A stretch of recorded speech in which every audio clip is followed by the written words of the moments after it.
Welcome to the Pear Affair today. And today we're going to be talking about two farmers. And I want you to think about which farmer are you? One's good, one could be a little bit better, but we'll see.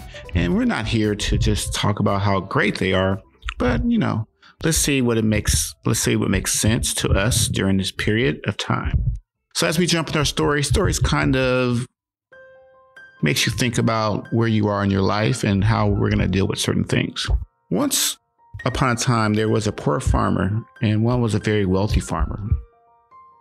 The first farmer didn't have any money. He lived in a small wooden shack with dirty floors. The house was owned by his employer, a rather wealthy farmer.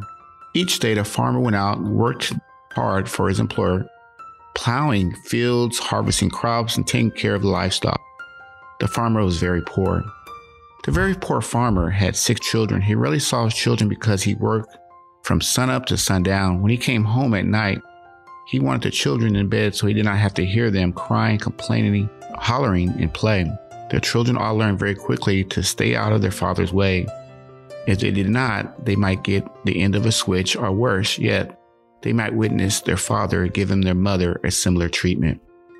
Every Friday, that very poor farmer would get paid $10 pay for his work and a little bit of whatever the wealthy farmer had left over. He would give whatever leftover the farmer had given him to his wife and feed the family for the next week.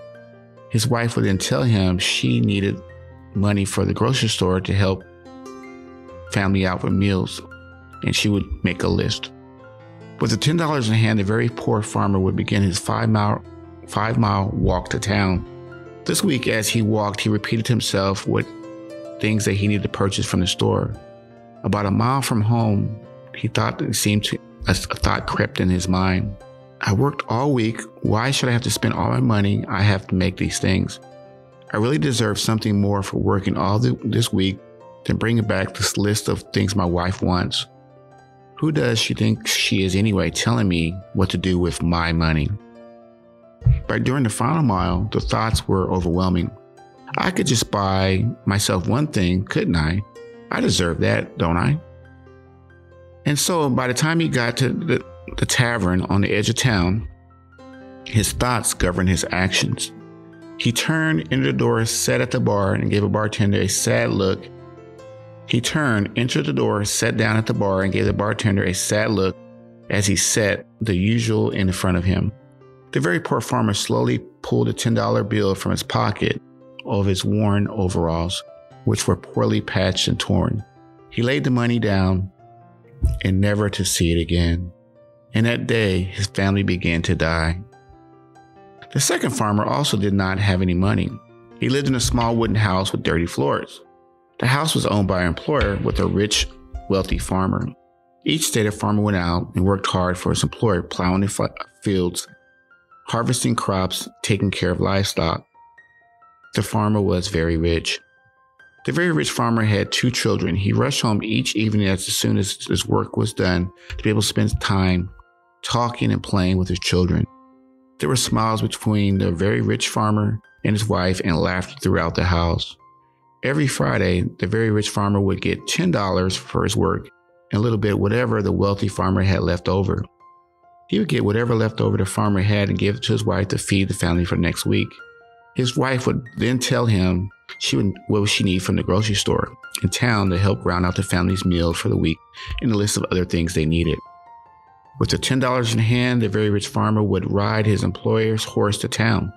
This week, as he rode, he repeated himself the list of things he needed to purchase from the store. About a mile from home, other thoughts crept in his mind.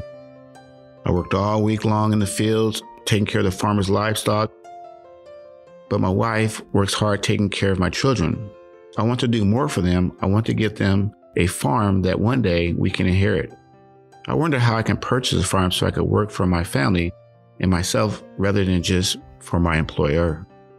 By the final mile, the thoughts were overwhelming. This is my dream. I must share it with my wife and the children. Together, we'll work hard to make it happen. We will own our own farm. We will build our own home. We will make this dream come true. And so when the very rich farmer got to town, he went to the dry goods store and the grocery store and bought the items for his family he needed. He was very careful in his shopping to get the quality items at the best price. He was very pleased at the end of the shopping to have half the money he started with. Excited, he galloped home on the horse, where the very rich farmer was greeted at the door by his wife and children. After hugs, he told them all he had was a very big surprise for them. The very rich farmer slowly pulled the $5 from his pocket of the worn overalls, which had been patched up so he could use them over and over again. He laid the money on the kitchen table and said to his family, "This is our down payment on our new farm." And that day, the family began to live. So, as we read the story about two farmers coming from similar circumstances, but they had different perspectives about family, different perspective about their wife, different perspective about their children, different perspective about their goals.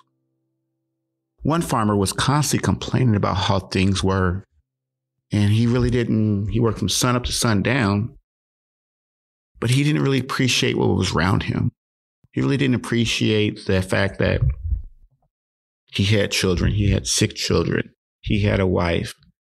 All he was worried about was at certain times like, well, I'm out here working, and what gets one part was his wife was telling him, these are the things that I need for extra. And he's like, well, what gives her the right? I'm working. She's not working. So I'm going to just spend the money that I want. I'm tired of her telling me how to spend my money. I'm going to do whatever I want to. And this other farmer, on the other hand, he thought about the farm that he wanted to have. He had goals in his mind. He was a very loving father.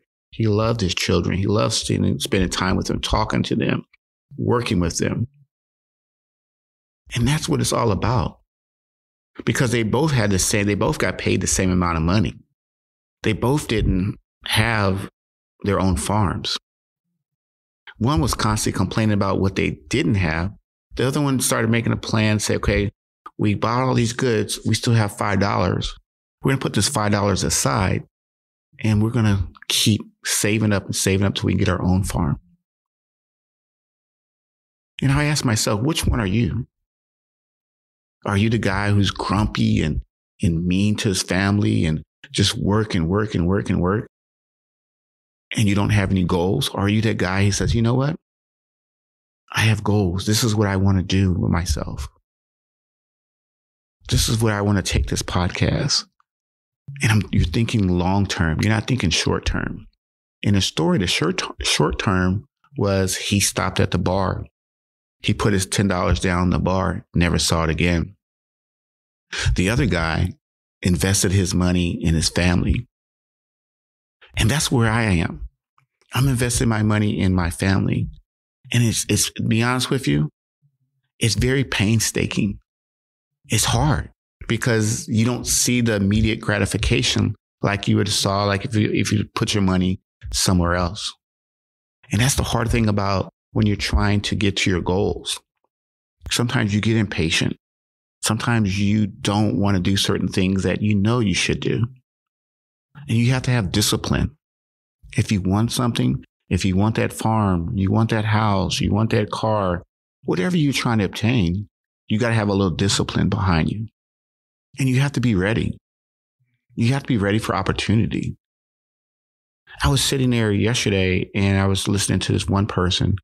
They were talking, and for somehow or another, they're, how can I say this? The person who was supposed to be speaking got sick. The person who was speaking got sick.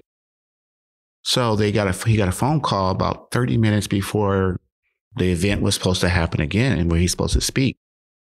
And he said, hey, I know this is last minute. But are you willing to fill in for this person who's sick? And he looked at it and he said, well, and then he thought about it. He goes, yeah, I've been taking some notes. I've been preparing myself. I have a few things that I could talk about. And I've been waiting for this call to happen. I've been getting myself ready for this call. And so he went up there and he explained how he was totally ready for this moment, this opportunity. Are we really ready for our opportunities? Because we're going to have plenty of opportunities that are going to come our way. But what are we going to do with these opportunities? Are we going to let them go by? Will we be ready for these opportunities? Because a lot of times opportunities, they're going to be there. But if we're not ready for them, if we didn't do the certain things like the farmer, he says, I want my farm. And so that $5 that I saved up this week, I'm going to put toward my farm. Or am I going to just live for the moment? And then the opportunity comes, hey, you could purchase this farm. Oh, well, I spent all my money on at the bar. I didn't save up. And I realized that's how people are making it in this world. It's not because they're smarter, they work harder. It's because they have a plan of action. They have a plan of action of how to obtain things. Because you're always going to be swayed to purchase something. You're always going to be swayed to put your money somewhere. And I heard this a long time ago, and this financial advisor was speaking. And he said, you have 3 options what you can do with your money. You can spend it, you could share it, or you could save it. And those are your basic options that you could do. Spend it, share it, or save it.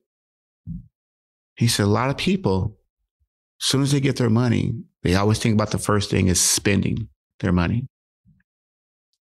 The second one is they may share it with someone. They may share their money with an organization, a foundation. And he said, but the last one, which is really hard for a lot of people, is saving their money because it's sitting there. It's really not doing anything until later. And we don't want things later. We want things now. And so sometimes you have to put things in place. So if you know you're not a good saver, there's options out there so that you can save your money. You don't have to put it in a bucket at $5 every day into your savings account. And I know I have something set up like this for me. And to be honest with you, there's sometimes I'm like, it's just sitting there. It's really not doing anything. It's not really doing anything.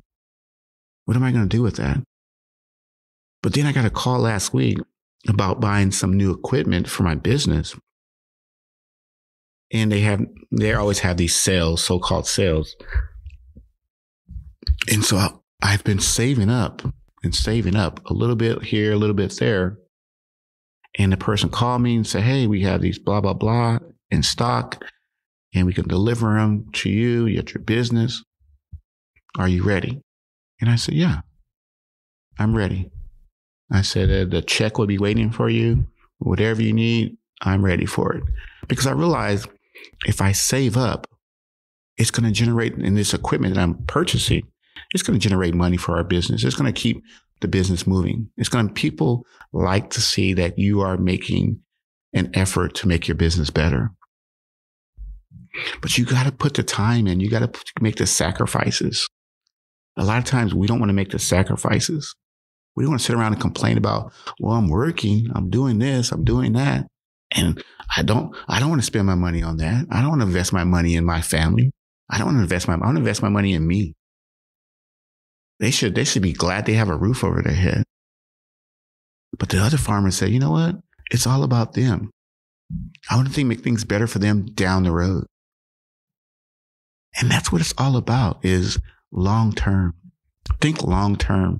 Where do you want to be in 5 years? Where do you want to be in 10 years? Because people have always told me this, and when you go to these job interviews, people always ask you these questions like, where do you see yourself in 5 years? Where do you see yourself in 10 years? Where do you see yourself in 5 months? The 5-month question is pretty simple. The 5-year problem, yeah, that's kind of hard because it's way out there. But it's really not way out there. Because if you're doing what you're supposed to be doing, and you're putting money aside each and every day, and don't worry about it, because you think about that $5 or whatever, $10 that you save up. If you just go to the local bar or somewhere and just waste it, is it really going to help you in the future? It's not. So you have to make smart decisions as we go out there today, and as we go out and have an action plan. Have an action plan. And I've talked about my action plan. And to be honest with you, sometimes that action plan, it really gets on my nerves, because I'm like, oh, I got to put my money aside to pay for this. And I'm like, oh, I want to go do this. I want to go do that. But you gotta put the painstaking sacrifice into it. And it's boring. It's boring to save money, because be honest with you, when you're saving money, you're always going to see things. You're going to see things like, well, I want that right now. I want that right now. But it doesn't work that way. Just save your money up. It's easy to say, hard to do. And I've heard that over and over again. Easy to save money up, but it's really hard to do, because we have emergencies. We have things that come up. It's called life. We save up and then we get knocked back a couple feet. We save up, get knocked back a couple feet. It's okay. But you got to get up and keep moving, keep fighting, and keep saving up and saving up. And you'll be all right. But you got to stay disciplined. You got to stay disciplined, and don't worry about what everyone else is doing. Don't worry about what everyone else has in their parking lot at work. As I drove in today, I saw all these wonderful new cars. And I was like, wow, I want a new car. I want a new car. Because today, as I got in my car, something didn't sound right when I started it up. I said, uh-oh, time for a new car. And then I told myself, uh-oh, you better save up for one. Do you want a payment, or do you just want to pay for it in cash? And so that's the thing I have to do. If I want something new, just save up. Put a plan in place. Pretty simple. But if you don't save up, you're going to put yourself deeper and deeper and deeper and deeper in debt. So as we finish up, I want you to think really hard. As you enjoy life, do you want to be like Farmer 1 or Farmer 2? Farmer 1 seems like a really, spur of the moment kind of guy. Farmer 2 seems like a really rational problem solver, hardworking. Both are hardworking. But what do you want to be more like? Well, once again, thank you for coming by the Parafair, and we will see you on the next one. Bye-bye.